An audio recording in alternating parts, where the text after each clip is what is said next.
আসসালামু আলাইকুম ওয়া রাহমাতুল্লাহি ওয়া বারাকাতুহু। আমি মোহাম্মদ শিহাবুদ্দিন, বাড়ি নোয়াখালী। 2022 সালে আমি নতুন একটা প্রতিষ্ঠান করেছি। আলহামদুলিল্লাহ, আমার মাদ্রাসায় ছাত্রছাত্রীর সংখ্যা 270 জন।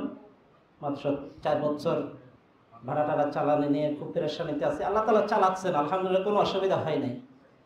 তো চিন্তা করলাম, না যাই, একটা সুযোগ আছে, দেখি কথাগুলো শুনে তো ভালো লাগতেছে, যাই ট্রেনটা অ্যাটেন্ড করি, আসি। আলহামদুলিল্লাহ, আমার যে মনে খোরাক আমি পেয়েছি, আমার মনে যেন আমি মাদ্রাসা নিয়ে অনেক দূর এগিয়ে যেতে পারবো ইনশাআল্লাহ। আমি হজরতের জন্য দোয়া করি। উনি এত বড় একটা উদ্যোগ নিয়েছেন যে পরিচালকদেরকে খোরাক দেওয়া।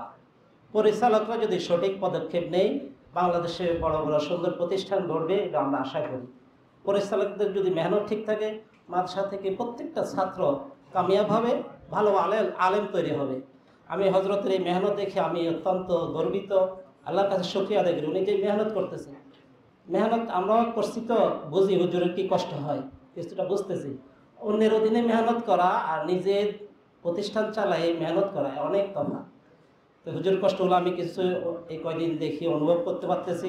আমি হুজুরের জন্য দোয়া করি, হুজুর যেন এইভাবে পরিচালকদেরকে মেহনত করে মাদ্রাসার মধ্যে দিনের একটা আলোড়ন সৃষ্টি করতে পারে।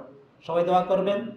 আমি দোয়া করি মাদ্রাসা আবু হুরায়রা, এটা এই মাদ্রাসাকে আল্লাহ তাআলা বড় করুক, হুজুর নেক হায়াত দান করুক, দীর্ঘ হায়াত কামনা করি। আমি আমার জন্য দোয়া চাই এবং বাংলাদেশের সকল মুসলিম উম্মার জন্য দোয়া চাই। আসসালামু আলাইকুম ওয়া রাহমাতুল্লাহ।